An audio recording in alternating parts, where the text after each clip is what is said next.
Hello everyone, I welcome you all in this lecture.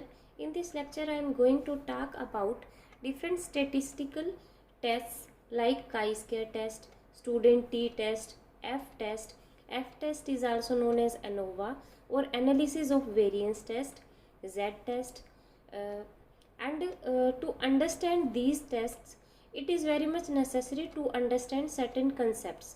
These concepts will help you in understanding what are these tests, where these tests have to be used, and when these tests can be used, and what is the significance of these tests.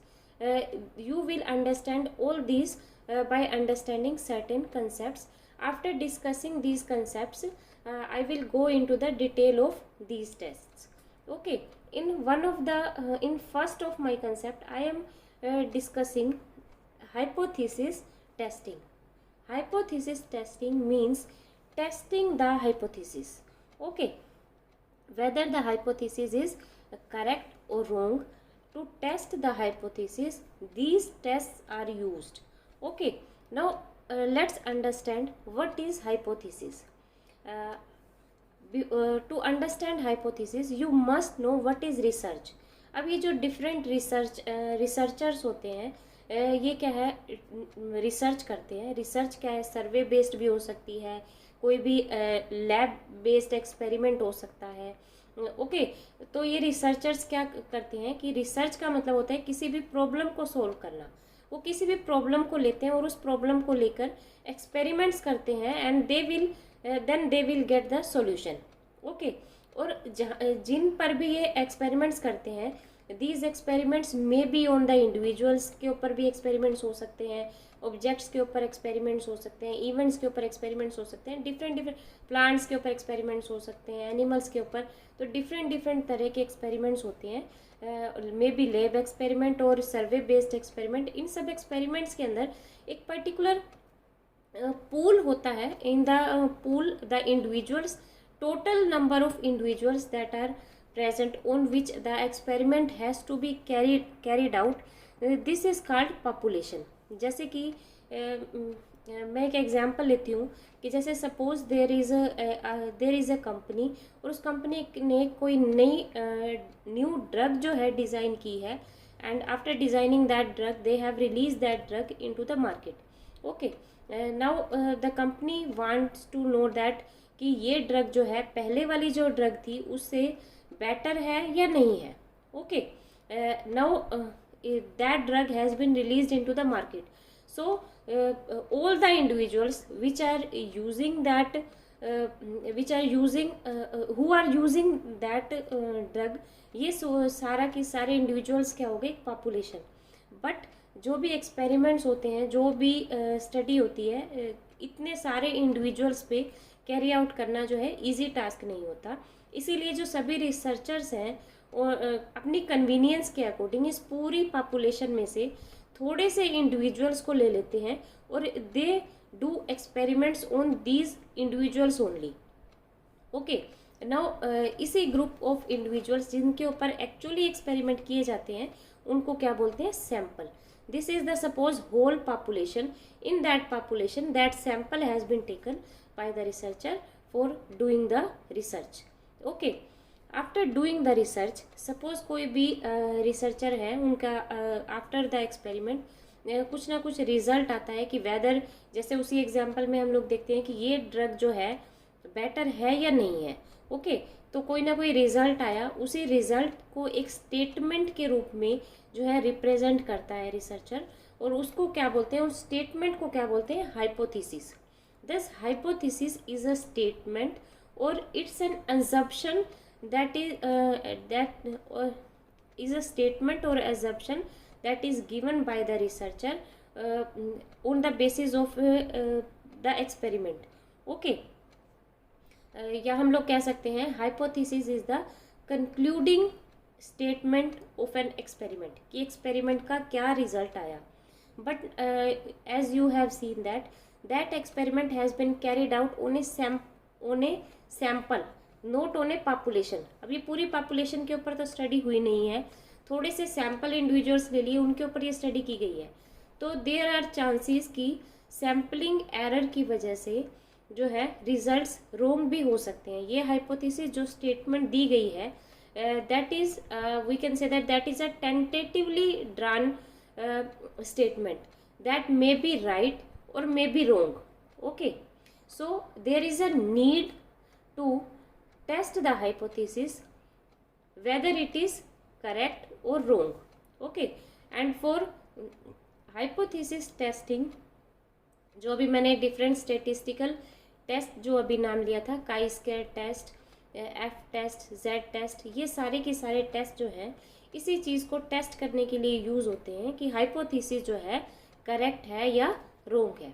Okay, तो हम ये जो hypothesis testing का जो procedure है इसके अंदर जो फर्स्ट स्टेप होता है that is a setting up of hypothesis. इसमें क्या है, हाइपोथेसिस को सेट करना होता है। Hypothesis are of two types.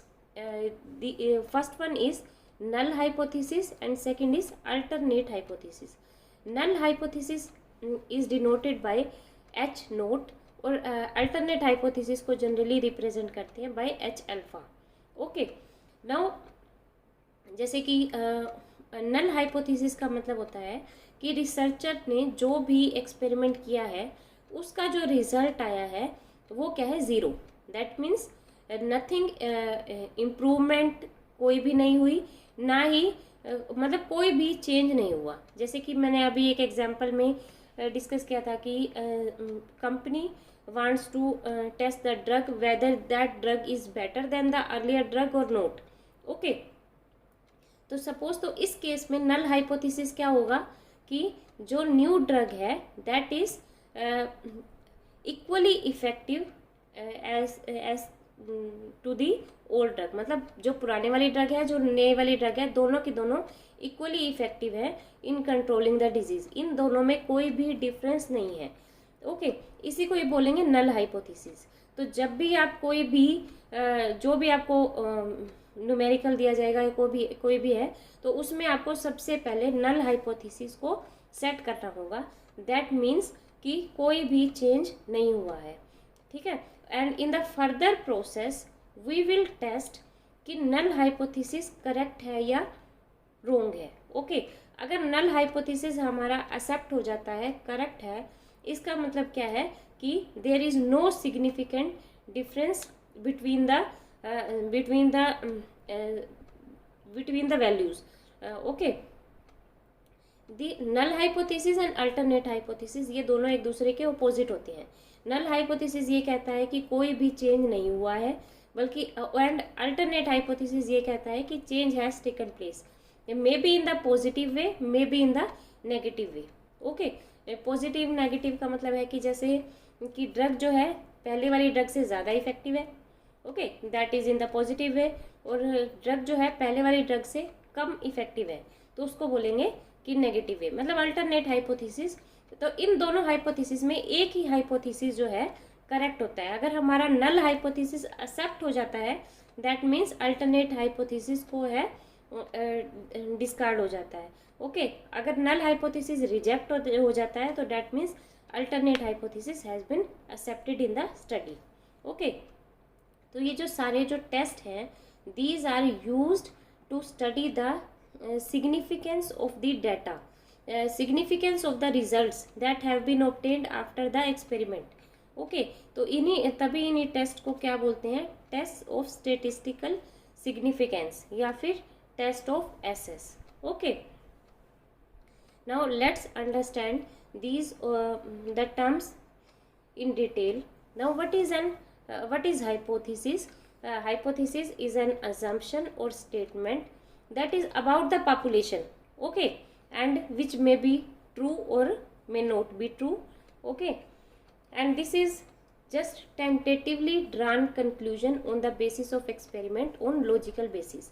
That means researcher has done experiment and उसके एक्सपेरिमेंट का जो भी रिजल्ट आया उसको उसने एक स्टेटमेंट की फॉर्म में जो है रिप्रेजेंट किया। ओके, तो उसी को ही क्या बोल देते हैं, हाइपोथेसिस, या हम लोग कह सकते हैं hypothesis is the conclusion of the experiment, okay, that has been drawn tentatively on logical basis. Okay, now what is population? Population means the entire pool of individuals, events, objects that is available for doing experiment. Okay, उस पूरी की पूरी जो pool जो available होता है कि जिसके ऊपर एक्सपेरिमेंट किया जाना है, उसको क्या बोल देते हैं? पॉपुलेशन. बट जनरली जैसे मैंने अभी बताया कि रिसर्चर्स क्या करते हैं कि वो पूरे के पूरे पॉपुलेशन को स्टडी नहीं करते. फॉर देयर कन्वीनियंस वो क्या करते हैं कि उसमें से एक ग्रुप ऑफ इंडिविजुअल्स को ले लेते हैं, दे एंड उन्हीं के ऊपर वो स्टडी कर देते हैं. ठीक है, तो इन statistics A population is the entire pool from which A statistical sample is drawn. ठीक है, ये पॉपुलेशन किसी भी तरह की हो सकती है, जिसमें पीपल भी हो सकते हैं, ऑब्जेक्ट्स भी हो सकते हैं, इवेंट्स भी हो सकते हैं, मेजरमेंट्स भी हो सकते हैं. डेट डिपेंड्स अपॉन कि एक्सपेरिमेंट किस टाइप का है. Okay, now what is sample? Sample is the group of individuals on which really experiment जो किया जाता है जिनके ऊपर, उसको क्या बोल देते हैं? सैंपल. अब ये सैंपल जो है मोस्टली किस तरह से ड्रॉ किया जाता है from the population? Generally randomly जो है सैंपल को लिया जाता है for doing the experiment. Okay, now what is testing of hypothesis? Testing of hypothesis means कि आफ्टर डूइंग द एक्सपेरिमेंट जो भी हमारा जो रिजल्ट आया है, देयर इज रिस्क दैट जो रिजल्ट आया है वो हमारा इनकरेक्ट भी हो सकता है, because we have done the experiment not on the population but on the sample. Okay, तो कई बार सैंपल के अंदर ही एरर की वजह से क्या हो सकता है, हमारा जो भी रिजल्ट आया है वो क्या है, रॉन्ग भी हो सकता है. ओके, तो उसी को ही कंफर्म करने को ही क्या बोलते हैं? Testing of hypothesis. Okay,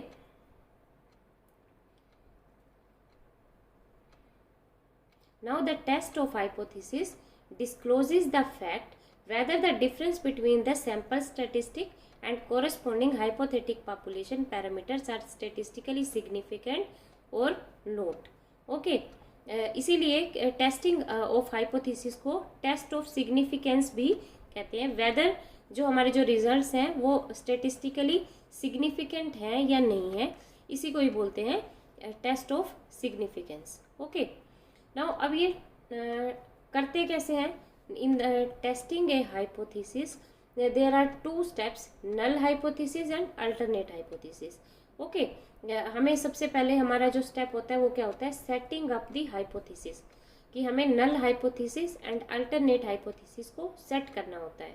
okay, null hypothesis ये डिनोट करता है कि कोई भी डिफरेंस नहीं आया है, that result has come only due to sampling errors. Okay, and alternate hypothesis क्या डिनोट करता है?